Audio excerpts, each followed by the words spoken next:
কি অবস্থা সবার? সফলতা কাকে বলে? সফলতা কত প্রকার? ধৈর্যের কি গুণ আছে?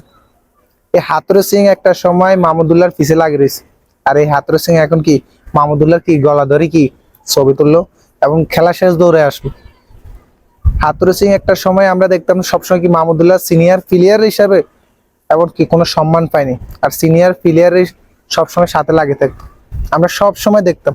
কিন্তু মাহমুদুল্লাহ ধৈর্যর কি পরীক্ষা দিছে, ধৈর্যের পরীক্ষা। ধৈর্য কাকে বলে? ধৈর্য কত প্রকার আছে, জাস্ট হারে হারে আজকে কি প্রমাণ পাইছি আমরা, হারে হারে প্রমাণ পাইছি।